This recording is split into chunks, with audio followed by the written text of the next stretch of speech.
everyone, and welcome to CCN Gaming's podcast. And what a podcast we have for you this episode.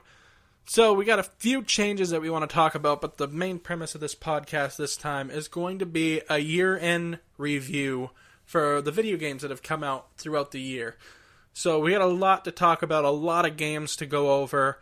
But first, I want to introduce, and we're going to be doing an interview here shortly, with the new partner to the YouTube channel. Now, I made a special announcement of it, I believe, on Twitter not too long ago, that we were going to have a new partner and a new content creator for the channel on YouTube. And we're going to have an interview with him today and kind of talk about these things over the podcast so you guys can get a good introduction of him. We're going to be talking about all the games of 2018.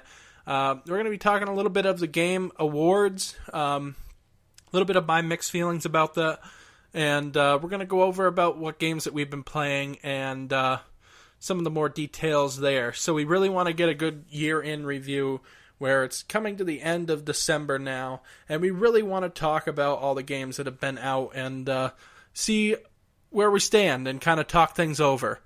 There's a lot of games, a lot of controversy surrounding the Gaming Awards, so we'll go over a lot of that in this podcast. So without further ado, let's get to the interview with our new partner for our YouTube channel, Lantz.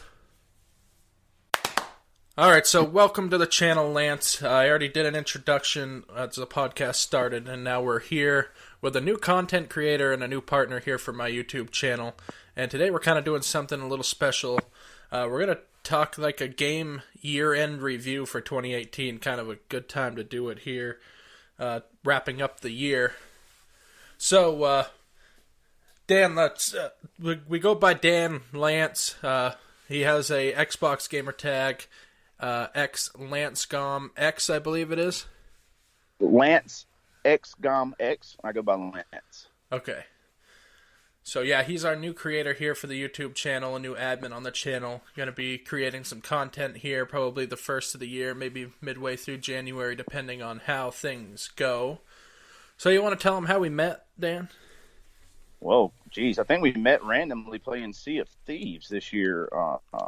And, you know, you're probably one of the only people that one of two people that I've ever became good friends with on Xbox. Or through Xbox, if you will. So, Sea of Thieves started there, and we just ventured to everything else. It started there. Yeah, and it's kind of odd because Sea of Thieves is one of those games where I'd played it for a while, jumping into the sloops, and you get in there and you end up with a bunch of random people half the time that aren't mic'd up. You can't do anything with them because you can't communicate with them. And it was just kind of a chance encounter that you jumped in, we're both mic'd up. We actually had a lot of fun in that first session, and I guess it kind of just stuck. Oh yeah, for sure. And I'm one of those guys too, especially Chance. Talking about Chance, I'm one of those guys that I try to get the best out of a game before the next game comes out because I'm usually stuck on one game at a time. And that's kind of what happened. We met fortunately in time, but I got off of Sea of Thieves. I think I'm 4 levels total from being a pirate legend. And we jumped on to other games from there. Yeah, and it's funny too, the way people meet like that. I'm not a very big open person. I don't go out seeking for things that much, seeking for new friends half the time. Right. I just happen to jump on there, and Sea of Thieves is one of those games that's always funner when you're playing with somebody else. So for sure. So I don't even remember our first encounter. I don't know if we were on a 2-man boat together, which would be a sloop in Sea of Thieves, but or if I met with your crew, I don't even remember. Do you remember? Yeah, I think it was just a sloop, and I had actually been playing with somebody else for almost a whole mission sequence, and he dumped out, and then even more random. Yep. Which now you'd have wouldn't be likely to do that with the closed lobbies. Nope. Yeah, because I actually do like that you can do a private lobby now, because even if one of your players get bumped, it does change it, because if you get a player that gets bumped, then obviously a random, I believe, can jump in, or at least that's the last I knew, but I haven't really played it much since, so. Yeah. Well, you can open and close your lobby, so you can actually be on a sloop by yourself the entire time if you wish. Yeah, that is nice, because I have gone out by myself and done a few things. Until you get griefed on.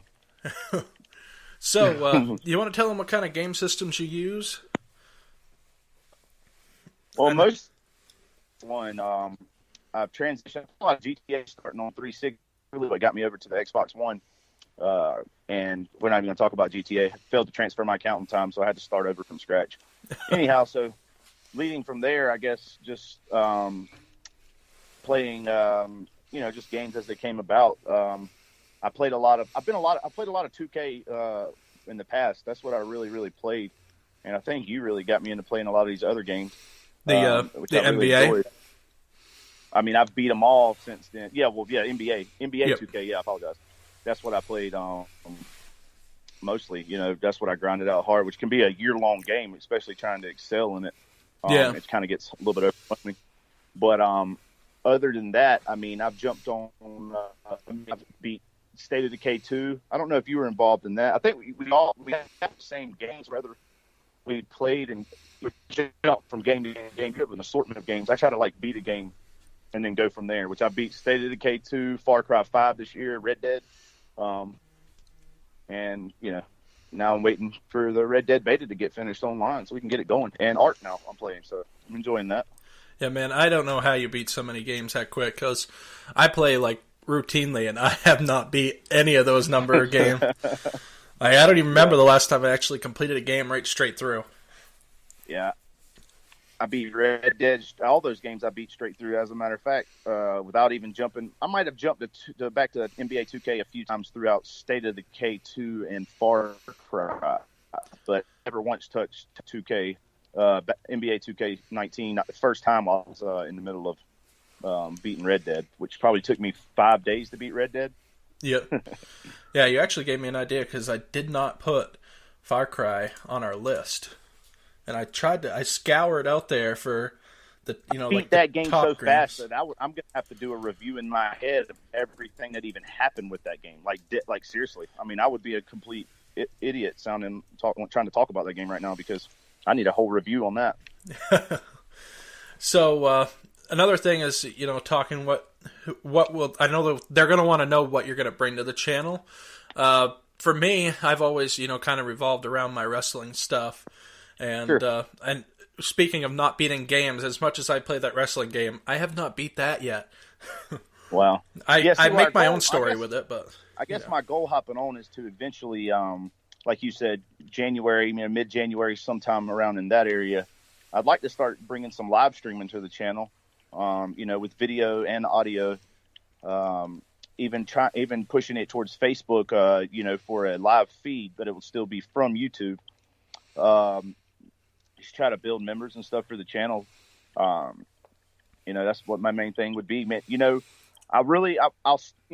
depends on where Red Dead's going to be honest with you, man. I can't really call my lives what I'll really be focusing on first of the year, because once that Red Dead beta is finished, I mean, depending on the amount of content they release with it, I mean, it could be overtaking, and might, as well as yourself too. I mean, you might be stumped, Oh yeah, I'm sure we'll get in there, and we'll have to do a couple of episodes just Red Dead Online, crunching some of that stuff out for the channel for sure.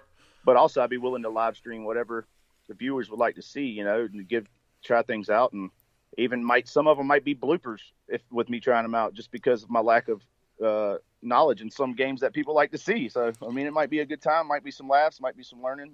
We'll go from there, see what happens. Well, and going on those couple of things, live streaming. I don't have the capability to live stream here. I've tried it a few times, and sometimes it works out. Hard to do on the top of a mountain. Yeah, sometimes it works out, sometimes it doesn't, and it's like I don't have the reliability of the internet to stay put, and I don't want to. And there's nothing you can do about it either. Let's make that clear too. It's not that you can't afford it, or it's not that you're being a cheapskate. It's just that you can't get that internet, and that's kind of sucks. But trust me, if I had the options, I'd have the best internet that I can get my hands on, which I do. But I can't get my hands on that good of internet. But. Correct. Yeah. I'm zooming now. I'm over 100 megabytes a second running all day, so we shouldn't have any problem streaming around here. Yeah.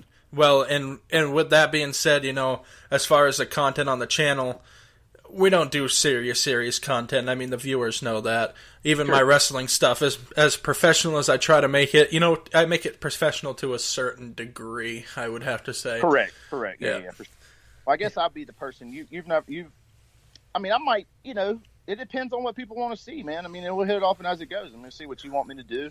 I could always, go live stream some 2K basketball if need be, because that's a lot of content on there. I've got a lot of big time players that I can, join up against, and people can tell me who they want me to play. And same thing goes with Red Dead. I'm not really going to jump into a serious crew or a posse until I see what the main content involves. So I can't really make a judgment call on what I'll be doing with Red Dead and I keep talking about Red Dead because, I've already beat the story mode in online, beat the story mode offline.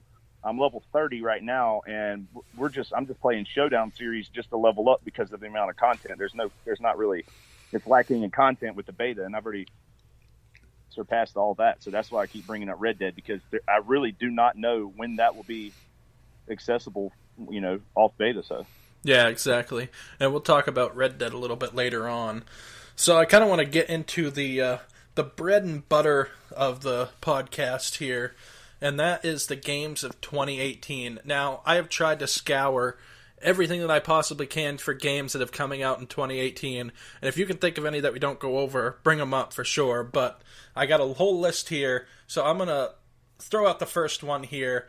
Coming out in October 2018 was Call of Duty Black Ops 4, and I know that you and I have played this game quite a bit, so I want to hear kind of what your thoughts on the game were. How do you think that they rolled out this game? Do you think it was, what they said it was going to be, and, are you enjoying it? Yeah, I mean, I'm enjoying it. I mean, obviously, there's a lot of the same maps, not a whole lot of new material other than, you have the Blackout mode. I think that's really why Call of Duty jumped to a release so soon, is really because of the Blackout mode, and the Battle Royale's doing so well in 2018 and end of 2017 also, with Fortnite and coming out, which that's something that I have not played in a long time, which that won't be on this channel. So well, and it's hard to mention Call of Duty Black Ops 4 without mentioning Fortnite too, because of all the Battle Royale stuff that is coming out now because of the popularity of Fortnite. And Fortnite came out in 2017. Now that was the what do you call it? The base game, like the co-op mode. Whereas the Battle Royale, I believe, still came out in 2017, I believe, but it was towards the later part, almost 2018. Correct. And that was it. I'll talk about the Gaming Awards a little bit here, too, because I was a little bit, not irritated, but questioning what the Gaming Awards is doing a little bit, because I kind of look at this from two different angles. So, the Gaming Awards, you would think, are only based on games that might have come out this year, and I think that's how they look at it as I can see. But I gotta question that a little bit, because if a game is still popular and they're still putting out new content, even though it came out in previous years, do you think that it can still be a game of the year for maybe the year after that it came out? My opinion is going to be, and like I said, I'm terrible at Fortnite, for one, and that's mainly, and anybody that does not like Fortnite, and this is just pure honesty, is they're not that good at it. Bottom line, if you don't like Fortnite, you get murdered in that game and you hate it. That's the reason. I don't care what anybody says. The content is amazing. They bring out new content every week, new parts of the map every week. And I'm not here to brag about Fortnite, but I am here to say that Fortnite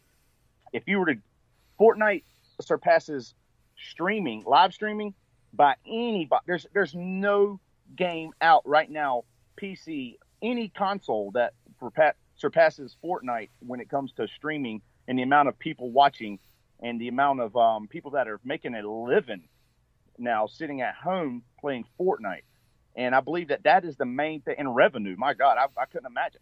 Fortnite still, the revenue. I mean, it's unbelievable how they did a free game to come out. I mean, you got to give them credit. You have to give them credit for what they did. They're the father.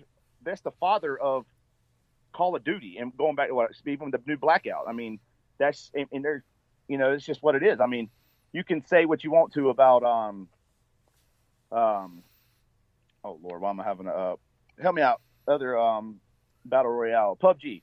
Yeah, PUBG is awful compared to Fortnite, but Fortnite is different because you can build and everything like that. If you don't have building capability and learn how to do all that stuff, you're going to be terrible at Fortnite.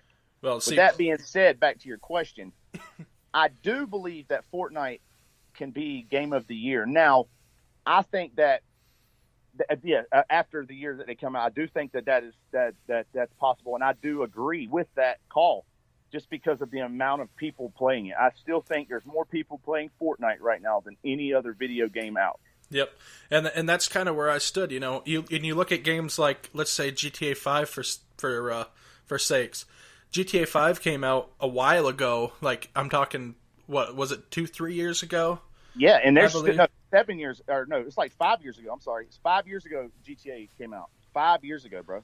And they're still putting out new content for that. Like, I think there was just a pack released with all kinds of new racing and stunts. But I think what makes the difference with that is that these things you have to purchase. Like, the new content in Fortnite Weekly is a new part of the map you can jump off and check out and just and explore. And there's not many games that are going to go in and code a different map every week. I mean, they're just not going to do it. And I still believe that Fortnite has some of the best developers on the market today. Yeah. And if they were to venture out into other games, it would be remarkable. But it's on a different platform. It's on a different level. It's more cartoonish. It's not, if you had a certain level of people that graded and judged the games per content, and maybe if you categorize the games, that might help a little bit with games and with your thought process on game of the year. Just throwing everything into one bucket and picking from it, it's kind of hard to say. Yeah. See, I think, obviously the Game Awards are going by games that have come out through the course of the year. I'm just saying, strictly popularity-wise, you got to give Game of the Year, by popularity's sake, to Fortnite, I believe. Have to. Yeah, bottom line. Yeah. If you were to categorize it into, maybe this person's shooter, that person's shooter, or I don't know, however you do, genre-wise, but you know what I'm saying. That would be the only way to really take Fortnite out in other than, because popularity, they're going to have it for a while now.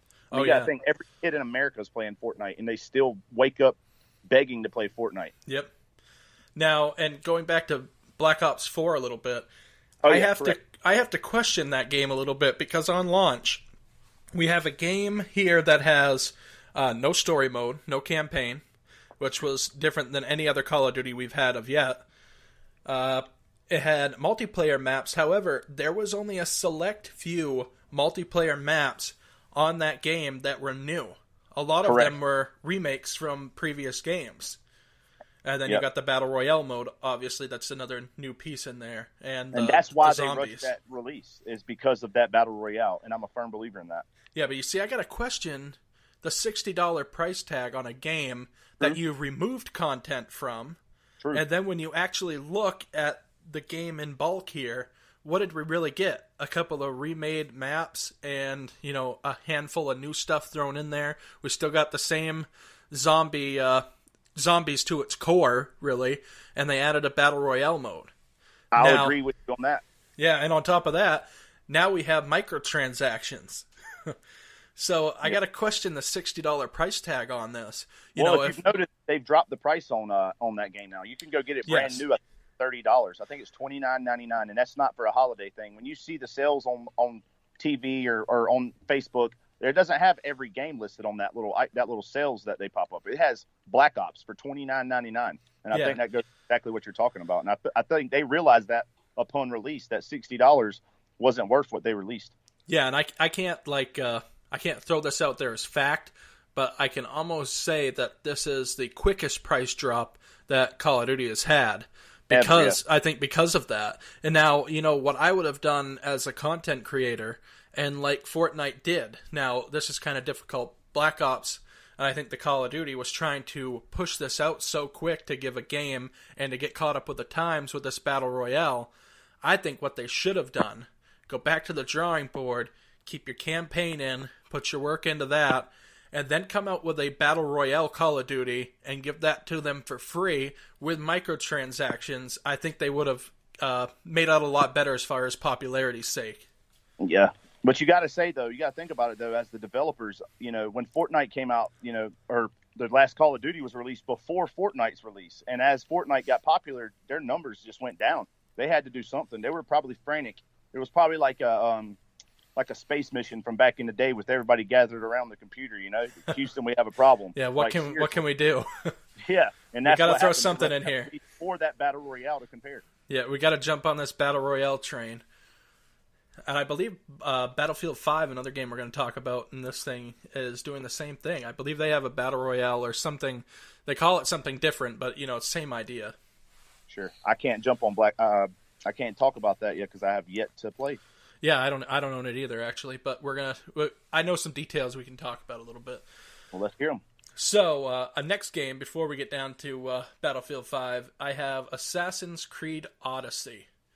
Now, aside from me actually watching a few clips here and there, I don't own the game, I haven't bought the game, and I haven't felt the need to go out and get the game. Yeah.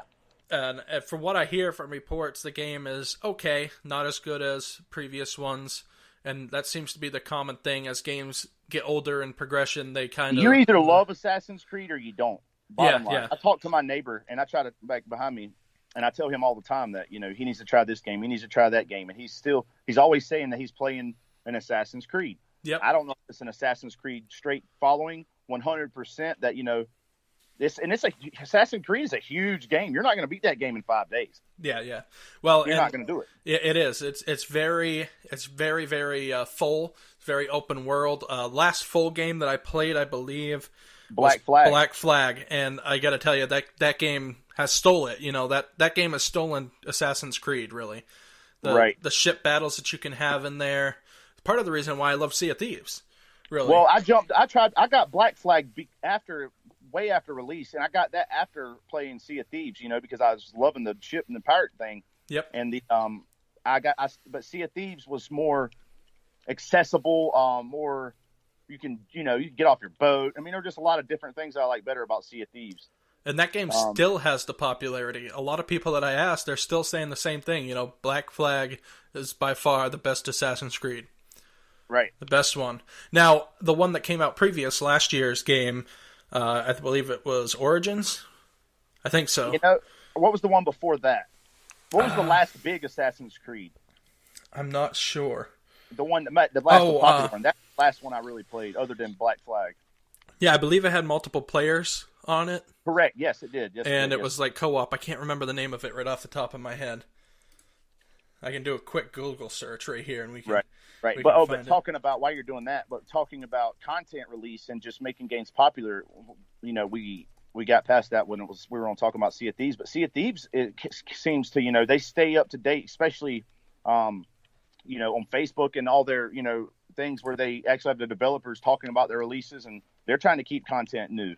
And that's another thing too that's keeping Sea of Thieves popular, is releasing that content, whether it be skeleton ships or. I mean, yeah. You and I got on yesterday or the day before yesterday to play some Sea of Thieves, which you and I haven't done together in months. Yeah, it's been a while. And I was lost. I mean, not in a bad way, but in a good way that they had released. I mean, content had changed and things had changed, which is good. Yeah, what does this say? Oh, this is actually giving me the film here on the Google search. Oh, wow. Yeah, but Blackout, when it comes to the battle royales, I mean, is it Unity? Assassin's you love Creed them Unity. or you hate them. You love them or you hate battle royales, and that's the and I don't care what anybody says. If you do not like battle royales, it's because you suck at it and you're awful, like myself. Yeah, like I definitely do. Now I don't dislike them. I look at people playing them, and I really want to like this game. I really want to get in and play it, but I just suck at the game so bad that it takes me one match before I'm like, no. Oh, one match you have to start completely over. So, I mean, exactly. If you don't go in there knowing what you're doing, I mean, you're going to be pissed off. And I tend, it's not that I don't like Fortnite. Like I said, we already talked about Fortnite, I believe, is some genius content. But 100% correct. When it comes to Battle Royale, for me, it's either PUBG or Black Ops 4 for me. I tend to go towards the realistic side. Fortnite is all about bragging rights for your wins. Exactly, yeah. And there's not really anything to be working towards. Yeah. Other than those wins, more than wins than your friend down the street. Yeah, it's all cosmetics there, pretty much, Correct, yeah. It is 100% cosmetics. And that's with everything. Like, look at Black Ops 4, even though they're going to bring in microtransactions, it's all, cosmetic stuff. And a lot of people could argue that that's another thing. See, and we're going on and on about Fortnite, and I think that's another reason that it's game of the year. To be honest with you, it's just got so much stuff to talk about, and it is the talk of the community. Now, that game is not for everybody, by no means. If you want to, see the new graphics, the new releases on different games, like as you've said, this is a new Red Dead 2. There's been a previous one. You want to see what they've released, the new stuff. Call of Duty, you want to play that. You want to see what they release as new stuff. I mean, there's just exactly. And I mostly bought the Call of Duty game Black Ops 4 out of habit this year. I almost didn't buy it because I was like, it's not one of those top games for me. Even though I do enjoy the multiplayer. Usually my goal is when I get a Call of Duty, I'd like to at least prestige once. I consider that my money's worth out of the game. However, like we already said, I got to question whether or not that was worth it this year with no campaign and very little content that's, unique to Black Ops 4. That's the only game that I purchased this year that I wish I wouldn't have purchased. Yep. Yeah, I would agree with that. So. All right. So, Assassin's Creed Odyssey. Yeah, neither one of us have really played it a lot, and all I can talk about is reviews. Creed. Yeah, but I think it deserved to be in the lineup because of Assassin's the big brand Creed that it is. Always great games. Oh yeah, and when I play them, they are. But like I said, if you play Assassin's Creed, you play Assassin's Creed.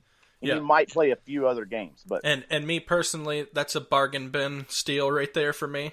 I'm not saying that I won't play it. I'm saying that I won't play it until the price is down where I can feel good about myself with buying it. So there's not enough there to get your money's worth, and that's bottom in the story. Exactly. Yes. So my next game that I have here, and I don't know for sure, but Monster Hunter World came out in January 2018, first of the year. I haven't played this game personally, but I hear that people really loved it in the beginning. I haven't played much of it either. I think the content that people are expecting is what I've heard, and that's another one of those games. And that's another one of those games that goes along with the categorize. I wouldn't know how to categorize or what genre to put it in, but that's one of those games too that only a certain community is going to jump to, and people don't. And especially with who's the creator of that game? I'm not sure right off the top of my head. And it's probably going to be the following of the creator. Yeah. I know. I believe there was previous games, smaller games that had come out with that that were and or the game. Yep, creator and or the game. So yeah, I did not get a chance to play that one. Yeah. So they call it like an action role playing game, and it's a Capcom game. So that's where you were getting at. This is the first year in a while that I've really had to budget my money to buy games. You've always bought every game that came out because it was good, a couple good releases a year. But this year I think I've bought, a good handful of a half dozen good releases at, $60 a piece, Oh yeah. And I'm right with you there because with the new baby and everything. Yeah. Exactly. I'm not getting every game that's coming out. That's for sure. Yeah. This year was a big release year so that's there's a couple games that you're probably not going to hear that I played this year, but the ones that I have, I've played them. So it was their best selling game with 10.9 million copies shipped by September 2018. So that's is it mostly PC? No, it's PC, Xbox One, I believe, and PS4, and Microsoft Windows. And it was a popular game. One of the popular games, but like we already said, that was kind of it all depends on what your play style is. It was pretty much the popularity of Capcom, and if you're into those Capcom games, those slide scrollers, and so like that, you're going to be into this game too for the most part. Right. I know it wasn't a side scroller, and the graphics looked phenomenal on it. Watching the gameplay and everything. But the gameplay to me is a little bit wonky. It might be fine for certain people, but for me, it's just it would be hard for me to play, and I wouldn't want to waste my money on it. It might be one of those bargain bin things that if I can pick it up at a good price, I might pick it up and actually try it out, see what it's about. But I don't want to buy something that I'm not going to get at least a little bit of my money's worth out of it. We all blow money when it comes to video games, but for sure. So I figured that was a good honorable mention anyway. The next one here, I have a lot of information on. I'm not sure if you do because I don't think you have a PS4, but I do, and that's Marvel's Spider-Man. No, I don't have a lot of information at all on that. Now, here's the shocker for me. God of War was also a PS4 game, and that's the next one on my list too, so we'll kind of intermingle these ones a little bit. But Marvel's Spider-Man, to me, if you're looking at PlayStation 4 games alone, Marvel's Spider-Man takes the cake for me. I have been waiting so long since the original Spider-Mans of swinging around the city and everything to be able to enjoy another Spider-Man game, and to especially have it nowadays where we're able to do more things with these games than what we've ever had before. So to be able to do that and swing around the city, I just wanted to get my hands on this game. And I thought right from the beginning when I first jumped into it, I was like, there's not enough content in this game, because I am going to burn through this game so quick that I'm going to be looking for more. They have added DLC. They have made it a little bit more longevity to the game. But the game is phenomenal. And I don't play God of War, so I don't know personally what the game is. I did not play God of War either, and I haven't played any of the. It's not the first God of War. It's not the first. It is the first God of War, but it's not. There was another base game from it. Exactly. There's several. Like, we're going back to like Xbox days. Correct. Yeah. And here's my problem with God of War. That is the actual game of the year for those that aren't aware that are listening. And it kind of shocked me a little bit because I thought for sure, if we're talking PlayStation games alone, that Spider-Man was going to take the cake. But God of War did. Now, I didn't play the previous ones. I did have one a long time ago when I was a kid. Had no idea what the game was about. The front of the case looked great, so that's why I bought it. And that's kind of what I went on at a young age. You know, I don't know what the game was. I just bought it because the guy on the front looked cool. Mm-hmm. So, and you could do that when they weren't $60 and $70. And here's my thought on God of War, the new one, is I don't know if I can get that game. I don't know if I can get that game and jump in and know what's going on if I haven't played the previous ones. Correct. Now, I can't take a dig at the game because I didn't play it, so I don't know if it's one of those games that new generation gamers that haven't touched the previous one are going to be able to grab this game and do anything with it. Mm-hmm. Because I don't know if they're going to understand what's going on. Now, if you're going on gameplay alone, sure. But for me, I have to be immersed into the story a little bit. Right. So, I'm not sure about that game. I am sure about the Game of the Year pick that I would have picked right out of the gate. But we'll talk about that a little bit later. Yeah, for sure. Yeah, So, I know nothing about God of War. I can't speak on that either. I do not currently have a PS4. I had a PS3, and that's where I ended my PlayStation. And the only reason I ever had a PlayStation, this is a side note, is for MLB The Show. And I wish they had that for Xbox. But anyway. I actually had a craving to play that show too, but I am not good at baseball either. And my reflexes aren't necessarily on par. There's not a good baseball game, professional or not, for Xbox One. There isn't. No. Correct me if I'm wrong. I mean, but you're going to have a hard time doing that. Yep.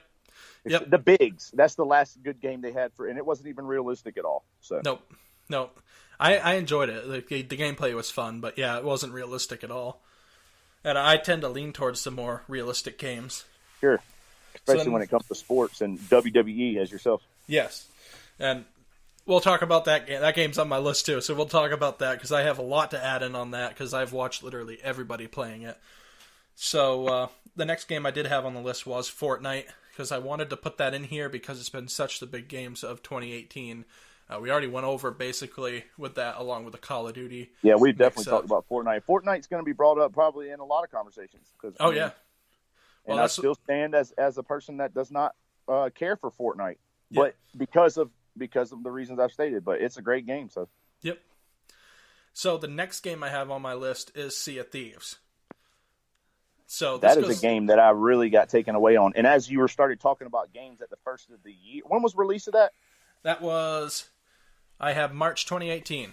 And that's why I have a hard time speaking on a lot of games that came out first of the year through the first half of the year, is because that's what I was so strong on. I mean, that's what I was playing. I mean, Yeah, I was not swapping or switching or anything. But I was waiting for 2K19, NBA 2K19 release to come out in November. When did that come out? My God, it was November.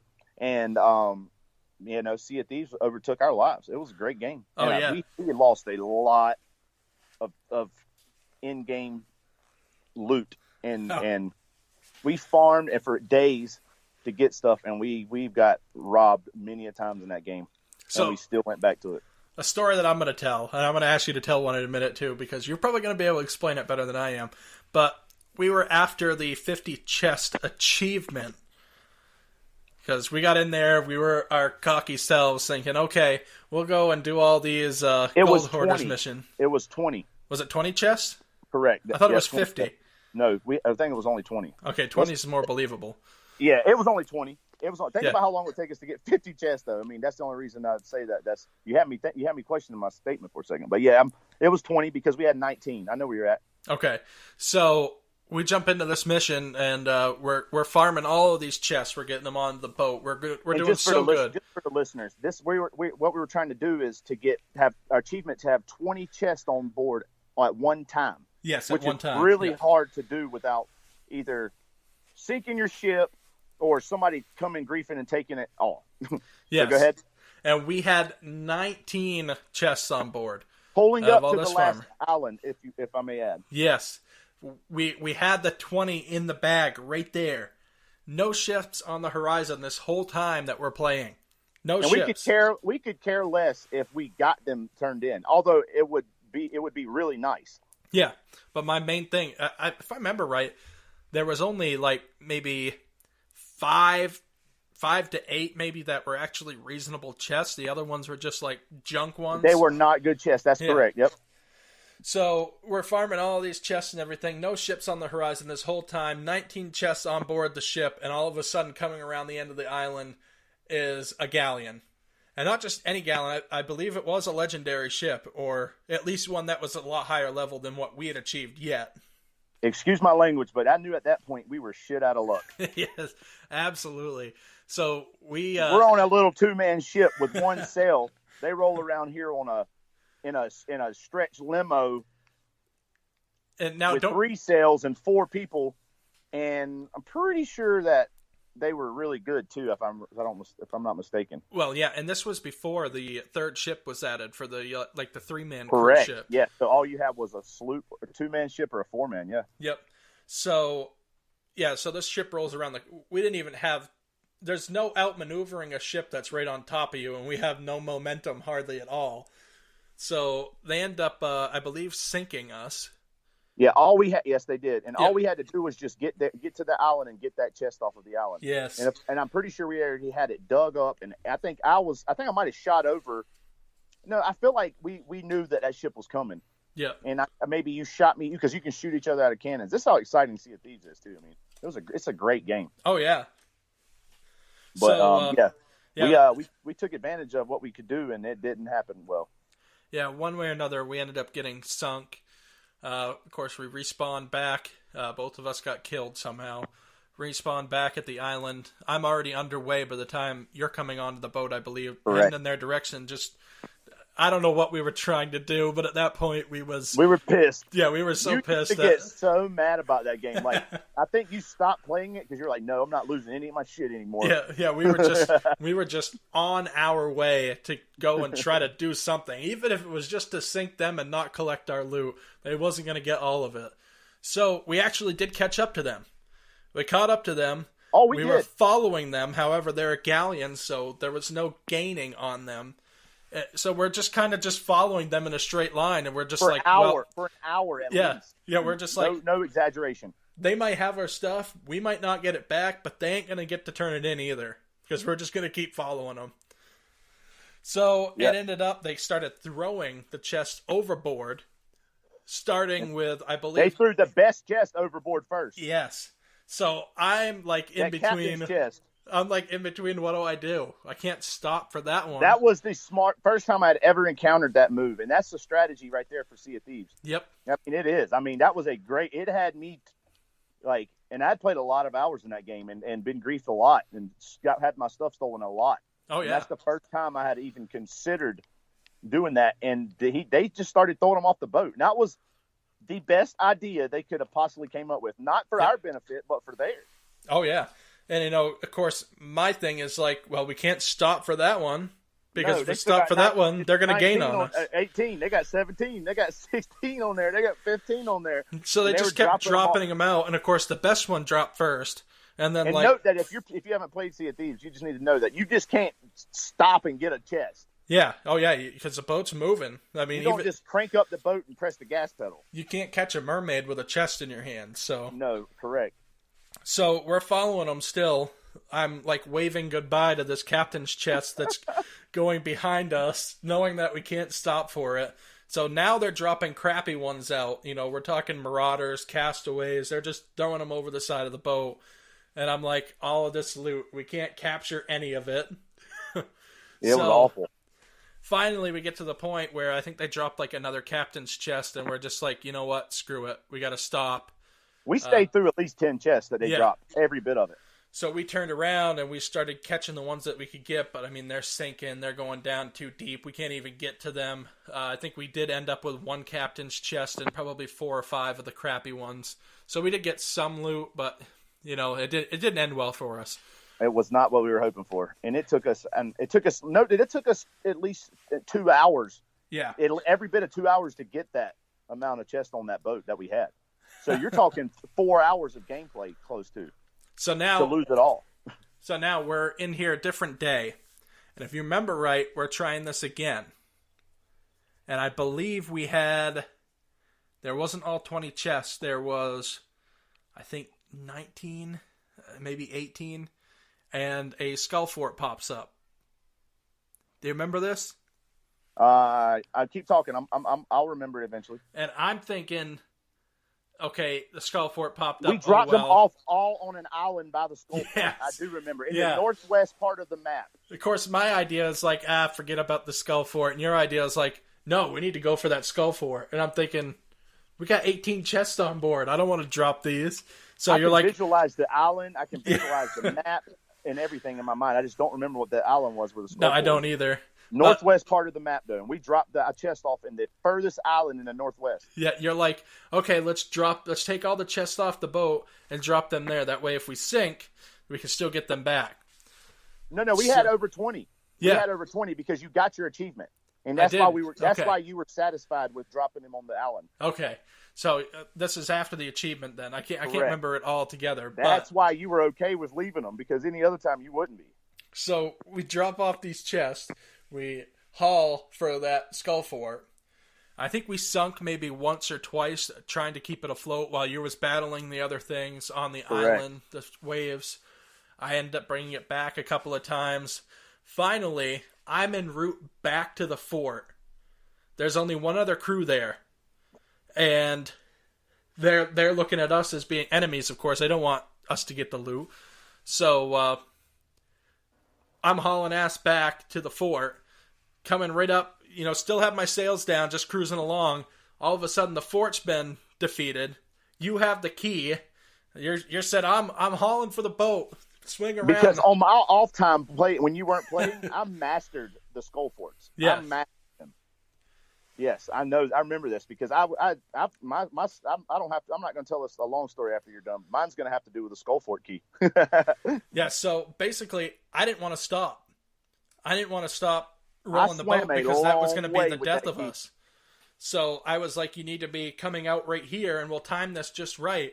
So I happen to bring that boat around just right as you're swimming out to the boat, and you literally grab the ladder as I'm driving by. We're still moving. Yeah. Nobody has a clue that we have this key. No one. Because I wasn't stopped. They didn't know that you got back to the boat with that key. So we're just cruising along. Finally, we just decide, I'm hoping that they're going to look at this as, okay, the Skull Fort's defeated, they have the key, so we're just going to leave. So we just drive off. And, of course, you at this point are saying, we need to go to this island, we need to go to this island, we need to drop that key off at the island. So I'm like, okay. So we pull around, you jump off the boat while I'm still moving. I circle around, slow down the boat a little bit. We had something to do in the meantime while the key was on the island, if you don't remember. Yep. Yeah, we had another chest to get. No, we had 20 chests sitting on an island. Oh, yeah. So you drop the key off at the island, get back to the boat. We head back to the Skull Fort where the galleon was, and we played. Yes, we played absolutely stupid with them. Absolutely stupid. I'm like, bro, who's got the key? Yeah. We're like, oh, we don't have the key. We thought you guys defeated the fort. We just decided to leave and noticed you guys were still sitting over here. And I started calling them liars. Like, man, they do got the key. I was like, go check out the boat, man. Go check out the boat, Corn. Make sure they don't got a key on there. So after 15 or 20 minutes of talking, we're finally just like, you know what? We gotta leave. We got other stuff to do. There was a little sloop sitting off on an island over in the distance. Oh yeah, we sent them after it. We sent them after it. So we bided our time, grabbed the key, went back to the island, loaded up on the stuff at the fort, and then loaded up our chests that we had set on the island that were still there. Yep, still there. They were. So anyway, at the end of the day, we ended up with all this loot from the island that we had left there that I thought for sure would have despawned. It didn't. And all definitely our biggest cash in. Yes. Oh yeah, by far. And we're just sitting there chuckling on the way back to the outpost. The other galleon, I think it had either sunk itself because they were no threat mad whatsoever. And left. Easy cash in. Oh yeah, we had to have a good chunk of dough that time because there were so many chests on the boat. Got my achievement, got the fort stuff. We made bank that time. We're completely lucky. Oh, for sure. We were definitely lucky. I could tell you stories upon stories of me taking that key and coming back, playing with randoms now. Oh, yeah. And me taking the key back to the boat saying, get the hell out of here. Let's go. Run. Drive the boat. Go. Why are we leaving? Because just go. And I can't say why because we're on game chat. Yep. Just go. So, yeah, aside from the stories, Sea of Thieves, great game. It really is. It's sad. If you'd have asked me in September what my game of the year would have been Sea of Thieves. Oh yeah, definitely. It's tough to say though too because I know that it lost a lot of its popularity. You're right because we did. Yeah, at the time we did. I loved it like I love any other game. I loved it. Oh yeah, as much if not more. So yeah, you're right. But it did. It lost a lot of its popularity. I think just because of the repetition of it.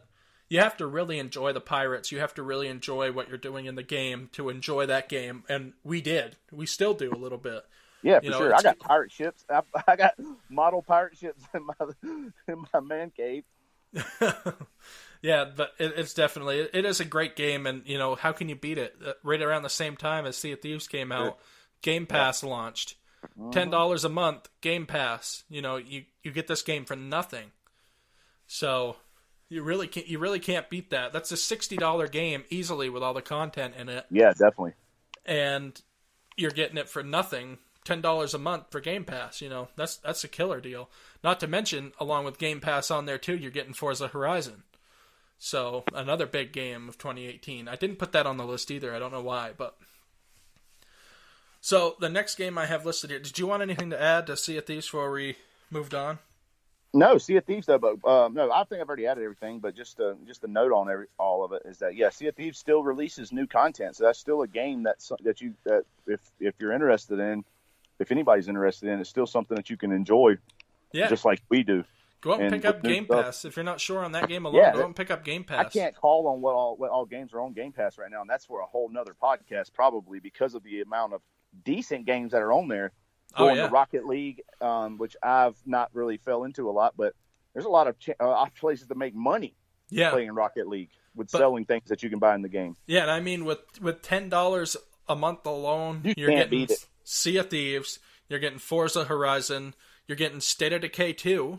Yeah, oh yes. Even with those three games right there, you'd have 5-6 months before you're outside the realm of buying those games outright, really, for what those games are worth. I don't know what the price tag is on them separately, but to buy those games, outright for what they're worth, you'd be 6 months into your Game Pass subscription easily and still be under that mark. So definitely worth it.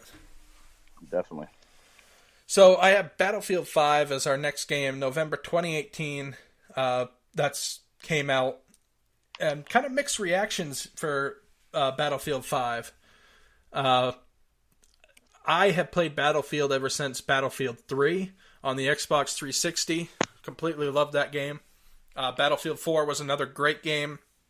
Battlefield 1 is where I dropped off.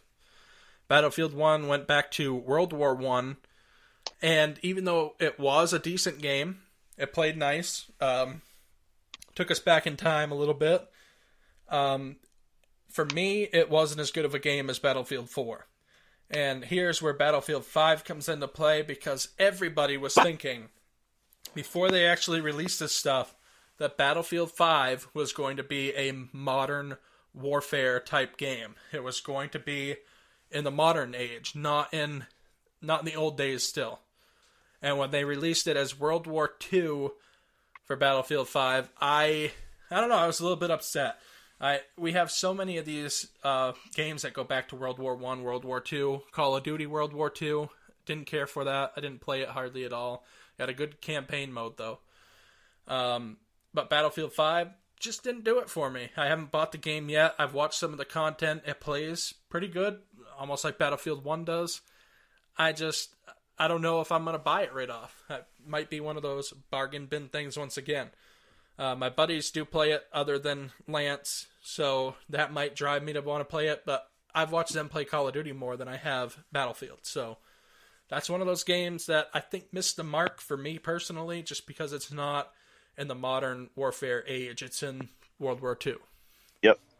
Nothing against World War II as far as gameplay, but I just was wishing that it was going to be a modern feel game, and it's just not.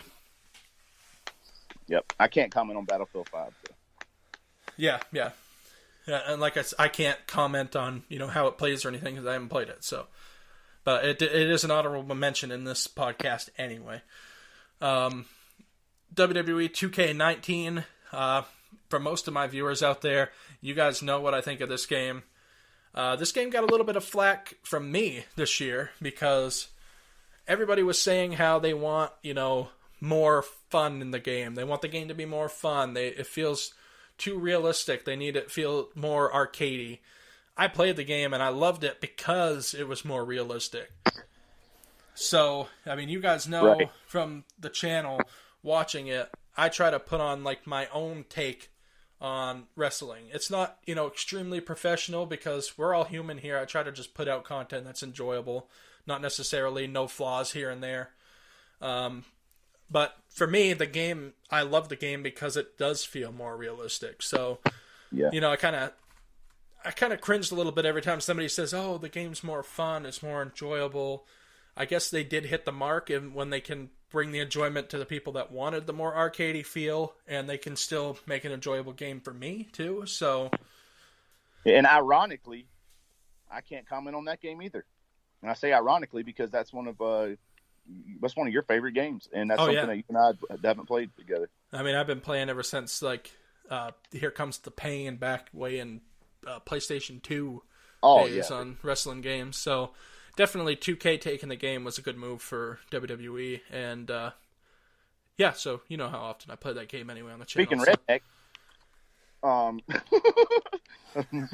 of redneck, I do have NASCAR Heat 3, which is just the release, but it's an amazing game, and you might see some content of that first of the year as well for me. I did download it for a trial. I have the steering wheel, I have the gas pedal and stuff, so we might do some streaming from right from the car, nice. From the car itself. Nice. So, and that's a great game too. If you haven't, if anybody's listening, just get the demo if you can, if they still have it. It starts you off on a dirt track, and it's really fun. I did download it. Go buy it. I haven't started it yet to see if it actually worked or if they've, discontinued the trial yet, but I did download it, so I want to try it out. Yeah, for sure. It's good.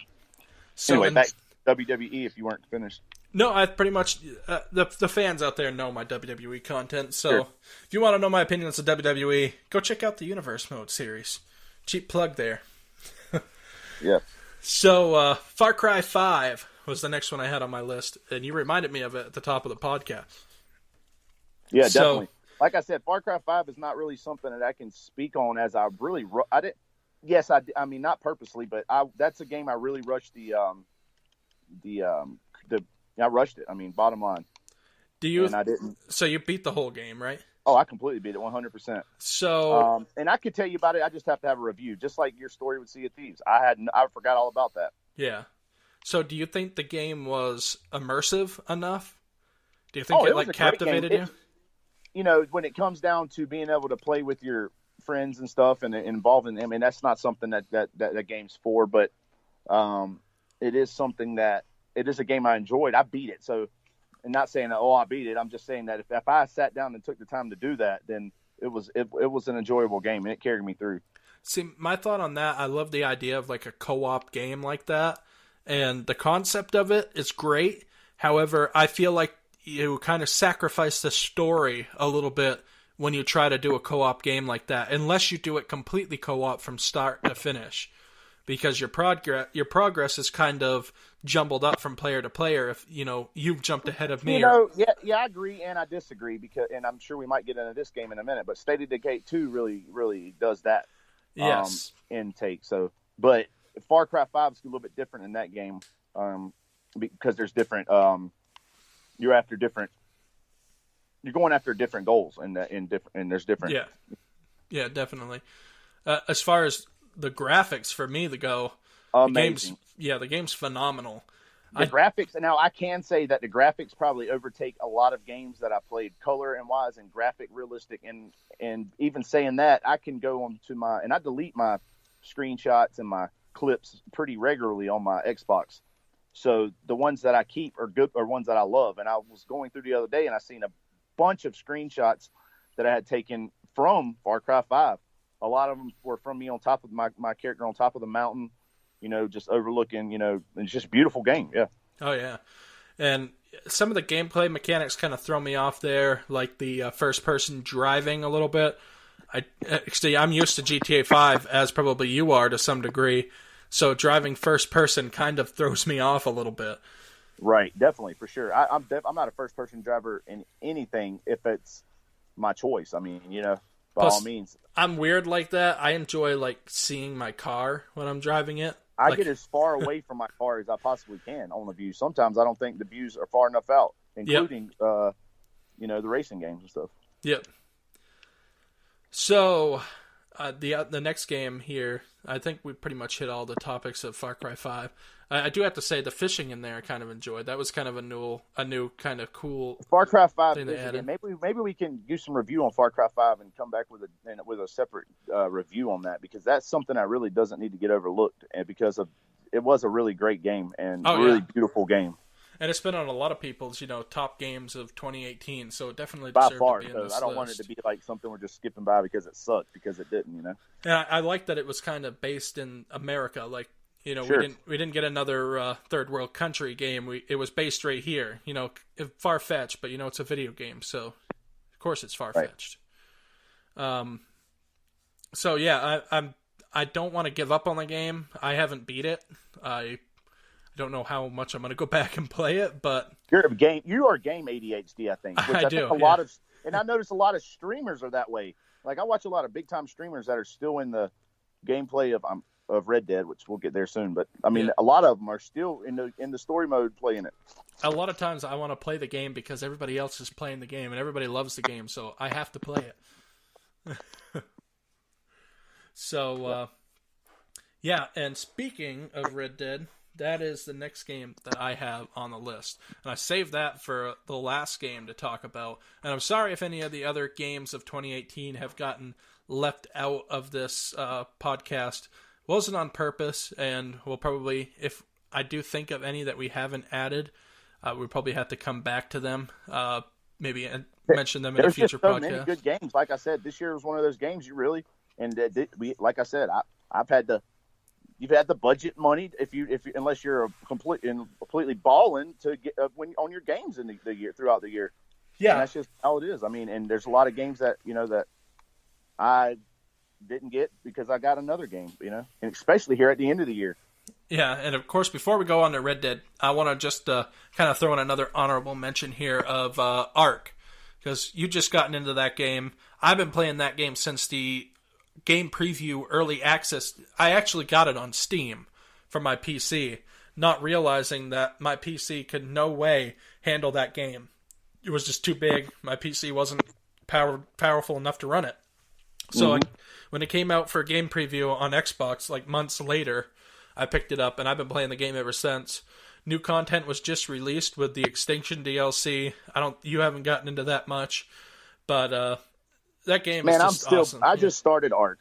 Yeah. And I'm enjoying it. Like I said, I've just been enjoying going through. I've been hanging around the kingdom area, so I'm in safely. So whoever can protect me, and our mounts or you, So yeah, and to give this a little bit of insight, we're playing on a server.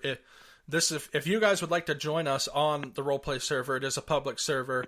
It is Prim Plus Ragnarok PVE, and the name of the server is Kingdoms RP.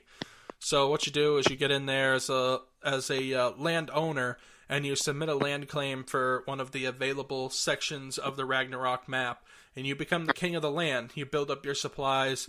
It's a roleplay field. You trade with the other kingdoms. We have a Discord, everything like that. So if you join the server, the Discord code is right across the message that pops up as you first get in. So come and join us if you want to join us on the Ark server. We have a lot of fun over there. So what is probably going to consume the rest of this podcast, and why I've saved it for last, because I know that you and I are both just itching to talk about this game here in this podcast, and that is Red Dead Redemption 2, released October 2018. Go ahead. I know that you're ready to fire stuff out. So. Oh yeah, that's definitely. I've exhausted everything in the game. Like I said, and I'm understanding it's a beta. I'm okay with that. And that's like I keep saying earlier in the podcast, that everything that I am gonna do, video game wise, console wise, is gonna really play down to when full content is released on Red Dead 2. I mean, it is. I mean, if you know Rockstar Games, you know that it's going to be amazing. Yeah, that pertains to the online, right? If you play that's correct, 100% online. And the story mode, let's start story mode then, I guess. Story mode was amazing. I love the story mode. I itch to get home to play it like no other game this year. And it is, I mean, it's an amazing game to play. I really, really enjoy it. I love everything about it. Yeah, I have a deep love for this game. However, I haven't beaten it yet. I don't want it to ever end. So I think that's why subconsciously I'm not like playing it right straight through. I can't let it end. So, back to the story mode though, and no spoilers here. So I'm not gonna even start that, but because I recommend everybody play the game, and any information I give you leading to the story, will definitely is a spoiler. So, if you wanted a spoiler, let us know. We'll do a spoiler, but that's not for now. So the story mode, that's kind of why it's kind of like skipped about. It's hard to talk about story mode without getting into the excitement of what happens throughout the story mode, and every little piece of information gives you that information of the next. It's just an amazing story mode. Everybody should go play it. No questions asked. Oh yeah, and I think that's why I'm held back a little bit, because I know that some of the realistic stuff isn't in online just from playing it the little bit that I have. So I think that's why I'm a little bit reserved, because I just love the realistic feel of that story mode, like what you can do with your horse, the hats that fall off when you shoot at people. I don't know, just the realism in that game, especially in the story mode alone. I absolutely love it. I adore that game. Oh yeah. Yeah, but other than story mode online, with the story mode and everything, like I said, I can't really get to talking about story mode without giving away everything. It just opens you to everything. Basically once you beat story mode, you can do whatever you want. Yeah. Which really lets you And I beat the story mode 3 days before online was released. And you did all the extra like challenges, like the hunting challenges and stuff like that. Oh, right? And that's what I was working on for the 3 days prior to the online release. Which, sorry about that. But anyway, the online release, I'm sorry, guys. My phone is not charging here. Anyway, all right, I'm back. The online release is was something that I wish I would have bought the would have bought the game early, and before release, and that would allow people. Now I'm one of the people that bought the game late. I was in the last group of people to be allowed online access. And that goes back to the budgeting thing, right? Yeah, for sure. Because I was literally sitting there thinking, should I get Red Dead, or should I get? Because there was Rockstar never released information on when it was going to be released, the online. Oh yeah, and that's what everybody wants. Because if you've played GTA, you've sold your cocaine, you've sold weed, and you've done it all. I'm not saying that's the best part of the game. I'm just saying that there's going to be those type of businesses incorporated in this outlaw Western theme, and it's going to be amazing. Well, and that's the big thing with online for me is look what they've done with the GTA 5 community. They have to be doing something awesome with the Red Dead Redemption 2 community, and that's what I'm kind of holding up for.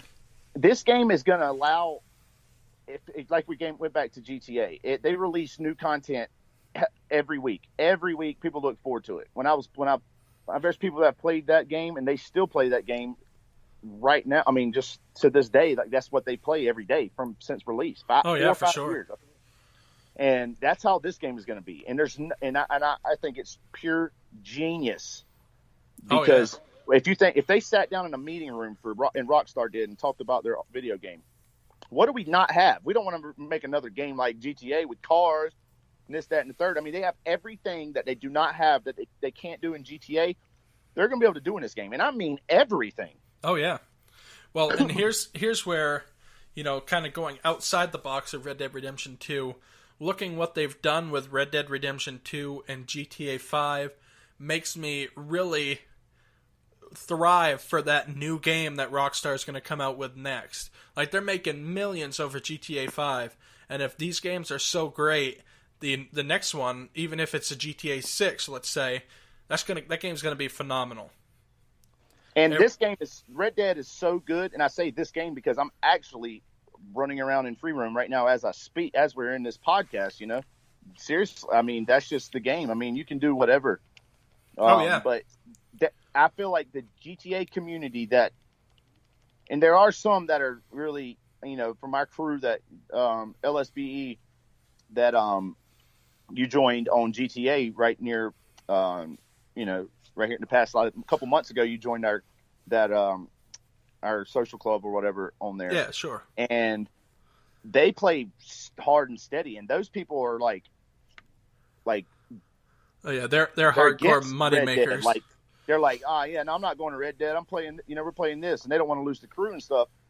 But and that goes back to how good Red Dead is. It's just amazing game, and there's a lot of people that are falling off the GTA, which is not bad. Who cares? For them, it's the same family, Oh yeah. But there's a lot of your GTA people that have been looking forward to this game because GTA 6 is not even in the talk right now. And you won't hear about, and you can mark my words and take it to the bank. GTA 6 won't be talked about for a very long time since Red Dead has been released. Oh yeah, well they put all their efforts into this game, and Correct.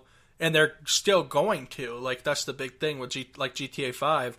They got a lot of online stuff coming. But what is the point of releasing a new GTA? That's what I keep telling people that play GTA like that really want the new one. Like, wow, what's the point? What can they possibly do different unless they base it on Mars? Yeah, there's only so much they can do with, like, the coding for GTA 5. You won't see a Fortnite 2. Oh, no.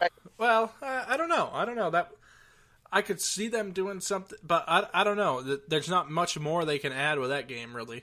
And I go back to Fortnite because they change it and make it new game every week. And that's like, that's like that, that's just those type of things are going to keep people going. See, for me, I think a map change with GTA, what GTA does, but would be the biggest thing that they could do. Yeah, location changes, and that's how they don't change the complete map on Fortnite. They just change different sections. They'll make it. It'll be changed. It's really neat how they do it. But even if you incorporated that into some things, and I think that's going to have to be done. There's a lot. If you noticed, if you played Red Dead, let's go back to Red Dead because this is my game right now. That's what I do right now. But matter of fact, I was just playing the Showdown series a few minutes ago, and while we were on this podcast, I was playing it. I don't know if anybody heard me, but I got kind of flustered, like I was just mad for a second. No, I don't know if anybody heard me. But I was winning, and in the last second, somebody came in the last 2 seconds, somebody came and beat me, and I finished second. That would have been my first win in the Showdown series, which I'm just starting to play Showdown series a lot because I've exhausted all the content. Now, is that like a battle royale style game? Team deathmatch type. Team style death. game. Okay, because I believe they rumored and territories. I believe they rumored a battle royale for Red Dead Redemption 2. I mean, everything's leaning that way, at least to have some variant of a battle royale in their game. So it wouldn't surprise me a bit if Rockstar was on the heels of that too. Yeah, but you're not gonna see a battle royale on here right away. I doubt before beta's out. Well, it's hard to say, really. It depends on where they're at, because I can see myself inside of the Rockstar meeting in the mornings, or whatever they have their little daily meetings, and just discussing things and just saying, where are we at with this? Where do we stand with this? How close are we to releasing Battle Royale? If we could do it, because it's being worked on. Oh yeah, for sure. And I think any game now. Some people are saying, well, how close are we to actual full release, to getting rid of the beta? And they're going to say, well, if it's further out, then they're close to about, it's hard to really say. And Rockstar is one of those people that they're surprising. They're a 24-hour release notice type of people. Yeah. You're going to know 24 hours before something's released, and that's about the only bit of notice they're going to give you. Oh, yeah. And it's not that they're unprepared. It's that because they're prepared. You can bet it. When they release something, they do it right. And it's been so far so good, proven. The server, they released it in spurts. I mean, they did an amazing job with it so far. Well, and here's the thing for Red Dead Redemption 2. Now, this is what separates like a Call of Duty game and Red Dead Redemption 2, along with several other things. But I mean, as far as a logical price tag on the game, this is what separates Red Dead Redemption 2 and Call of Duty. Call of Duty, $60 game, remove content from their game, added a battle royale, and still are charging $60. Now, when you take Red Dead Redemption 2... Knowing that Red Dead was going to come out. Yeah. Now, you have Red Dead Redemption 2 over here, $60 game, well worth it for the story mode alone. And then, basically, you get a free online mode. And if you want to spend a couple of bucks for microtransactions down the line, which we know are coming, like the shark cards, only they're going to be something probably a little bit different. But how can you fault that? Of course, I would be willing to spend some money on, some microtransactions in that game, knowing that I already got my $60 worth. This is just extra money to enjoy a free version of it. In the past few days, which I've been, on a little bit here and there of everything. And Red Dead, I've kind of fallen off of that a little bit, just because not in a bad way, just waiting, just patient, whatever. But I'll definitely play it for a couple hours. But they've released now, they are selling gold bars and stuff like that in the store, so they are starting to make their money and release those microtransactions. And it's going to be the past few days. It's going to be a video game titan, really. I mean, it's going to be just like GTA 5. They're going to be making millions off of this online transactions. And at first, the online was absolutely terrible when it was, and the economy was absolutely horrible. Yeah, they had a lot of work to fix with the economy, but it's a beta. That was the last time I played, so I knew that things were struggling there as far as being able to get your hands on gold bars and stuff like that. I'm really looking forward. I think after this podcast, I'm definitely going to jump on. We're going to have to do some GTA Online. I mean, Red Dead Redemption 2 Online, and so I can get a feel of what just changed a little bit. Yeah, they're giving out gold bars, man, to their loyal people. I mean, I really think that they've done a good job. Like, back to what I was saying about when they released the online, they did it in phases. if you will. Tuesday, I'm sorry, being the people that bought the pre-release. Wednesday being the people that played through, I think, whatever. I'm sorry, I don't have the dates. Yeah, like the first week or so, I think. Days or something, and then the next few days was Thursday, and then everybody else was allowed Friday. Yeah. And I tapped my toes watching videos online, streaming this, that, and the third until Friday, finally, when I got released. Well, and you know that was just preparing the servers for the onslaught of people. That, and it also, I think it was good that people that bought the pre-release had something to benefit from it. Well, and other than the content, in-game content. It's also how you know that a game company cares when they're willing to like funnel those people into the servers so they can weigh the servers, see how they're going to be for everybody. I mean, they're taking the extra precautions. So, you know, people out there were so negative in the beginning that I've heard of, you know, Red Dead Redemption 2's release. Where's online? You know, online should have been ready right on the release. I'm fine with it. Like I said, there's plenty of content there for single player. I did miss the ability to be able to jump right in with the friends. I was partied up with the guys that I play with other than you on Xbox because we got all the pre-order stuff. And I was partied up with them, but it's not the same. You know, you want to jump in there with your friends. You want to go and lasso somebody and drag them down the road behind your horse. Oh, you know, definitely, yeah, for sure. When you're not in there actually playing with your friends, you know, I see where they're coming from, but I'm all for Rockstar taking a step back, saying, no, online's coming, but we want to make sure it's right. I'm all good with that. Because I can personally say, aside from some of the things needing to be tweaked here and there, Rockstar, I mean, Red Dead Redemption 2 online was pretty much flawless in the beginning.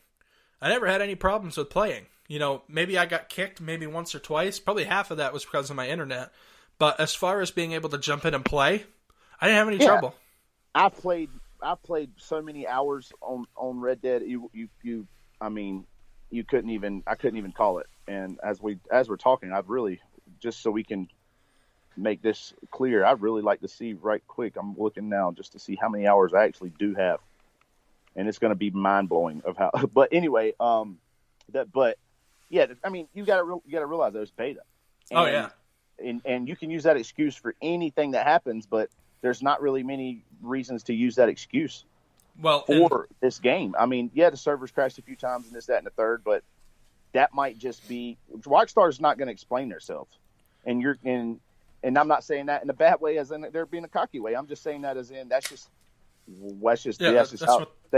what they've always done. Yeah, and they'll reach out to you, and if you want to talk or whatever, or have a disagreement, and they really do look at things that the players want to see, but bottom line is that they might have been resetting the server. I mean, there's no telling why things do what they do, but it's still a beta, and for the amount of time, I've probably been kicked off the server a dozen times max. Oh yeah. Well, with loot and stuff, and that is not a lot compared to the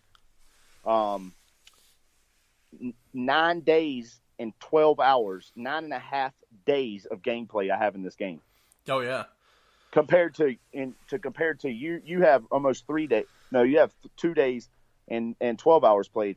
Not saying anything differently from me to you. I'm just saying the amount of time that I have spent in this game, and I love it. You can just do whatever you don't. If you want to go fishing, do that. If you want to hunt, do that. They're going to benefit from everything. Everything is productive unless you just ride around in a circle on your horse, which is still productive if you haven't maxed them out.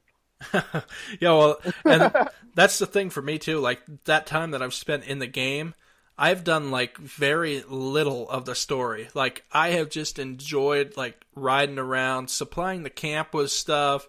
I'll go out and shoot a deer and throw him over the back of my horse and haul him in and stuff like that. I just enjoy that so much. Yeah, I just enjoy going and renting a room at some town. Like my favorite town in that game so far is Strawberry. I like St. Denis too, because the walking on the cobblestone with your horse and hearing that clop going down.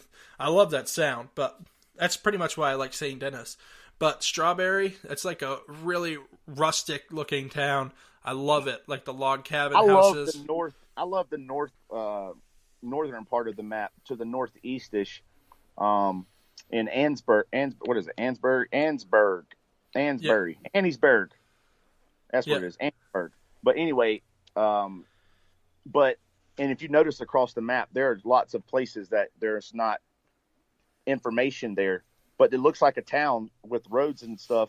And there is visibly, if you go there, and there are a lot of, but I know that they're going to be, when release is done, that's going to be locations you can buy, purchase, and just things like that. So as I go through the game, I'm looking at this stuff, knowing that this is possible real estate for me in the future in this game.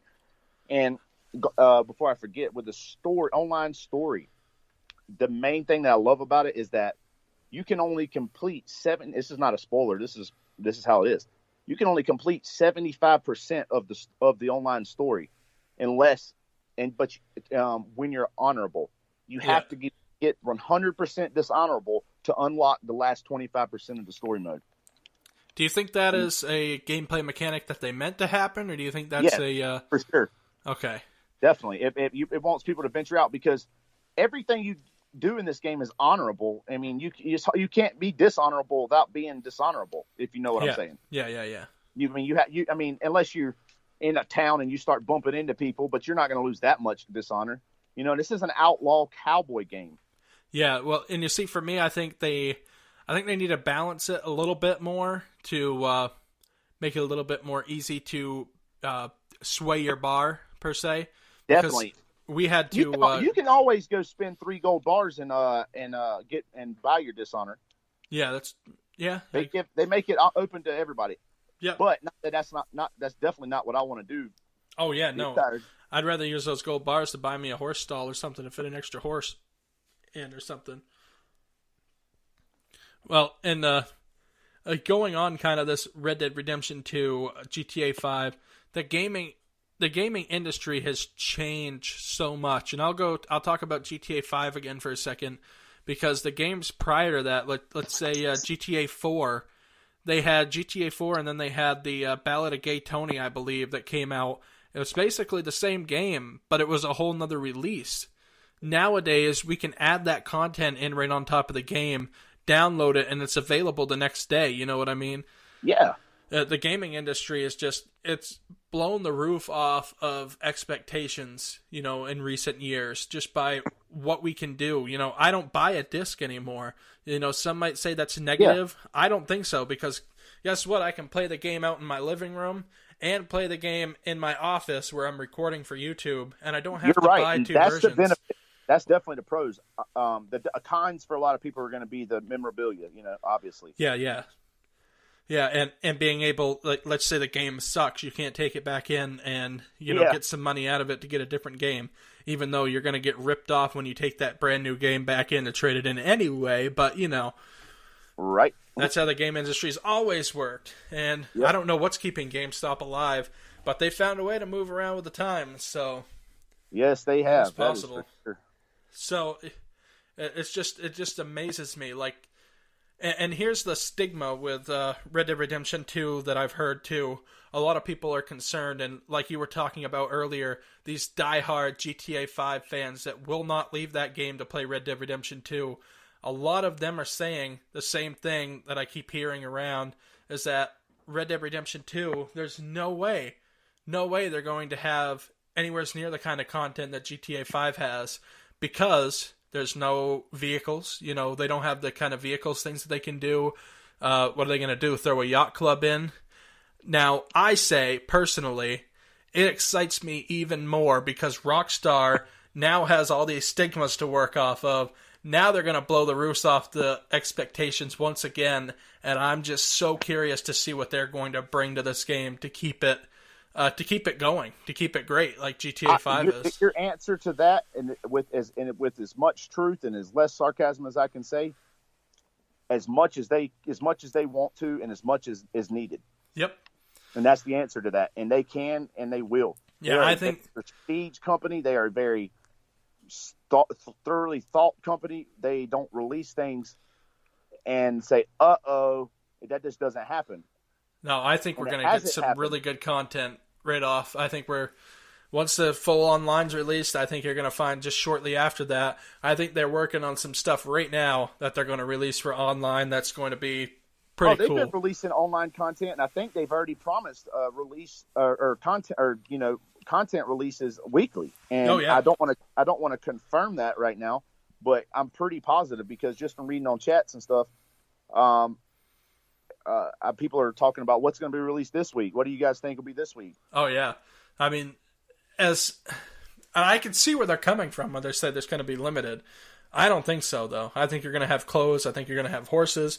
I think you're going to be able to have wagons eventually. Sure, definitely, 100%. Hooked up to your horses. I think you're going to be able to have ranches and hideouts and stuff later on. Without down the a line. doubt, you'll have ranches and hideouts. Without a doubt, you'll be able to buy ranches. And 100%. thousands upon thousands of missions eventually. Because the mission line is really endless. They could come up with any course of missions to send you into to make your money. If you've played the online, the offline story mode with Red Dead, you can bet your bottom dollar that whoever was alive when that was over with, that's all I'll say. Anybody and everybody that was alive when you were 100% complete with the offline story mode in that game, you will see in online missions. Absolutely, yeah. And I feel strongly that there's going to be a few of them, and I'm not going to say you do any spoilers or whatnot, but there's two of them for sure. Definitely one offline character that's going to be your boss. Yep. Yeah, I'm really looking forward to it. I haven't played the story missions online. I really want to. I really want to finish the story for Red Dead. But like I said, I'm savoring every last bit of that game, partly for YouTube, partly for myself. So I just don't want that story mode to be over. So You don't. And I wonder, I could still see some story mode DLC coming, possibly. It might not be connected to this main story that we have right now, but I could see them doing, some other story following maybe the O'Driscolls or something like that. Yep. Maybe you're going to see the flip side of it. I could definitely see a story mode DLC coming. I don't know, though. I don't know. If they keep it all online from here on out, I think they'll do fine just the same. I mean, I could play the story mode over again after I beat it. I mean, I just love the game so much. I may, if anybody's interested, I may do some reading up and some review updates and things like that for the channel or something, maybe possibly for this game, because I'm gonna definitely do that, and I'm gonna start staying up to date on what information and what rumors is. That's all you're gonna hear, because if anybody says that Rockstar said it, then they're full of it, because Rockstar's not gonna say anything until it's about to happen, and that's mostly. It's definitely and it's been proven, and they have proven it. It's definitely going to be less than 48 hours before whatever they're going to do big. So they may be releasing the full online, which will never happen. I'm just saying. I strongly don't feel that way whatsoever that they will, but it'll definitely be probably. I'm going to say it's going to probably be January-ish when full release is going to happen, and. I'd have to really look in to see what games are going to be coming out in the first of the year. And that's going to be something really, really to look into when making a prediction. And that's all that anybody's going to have is a prediction on when they will release full online. But if they were going to release it this coming Sunday, you wouldn't know right now. Yeah. And that's how Rockstar does. Not that they're not prepared, because they may have already had this thing ready for a week or so, Oh, yeah.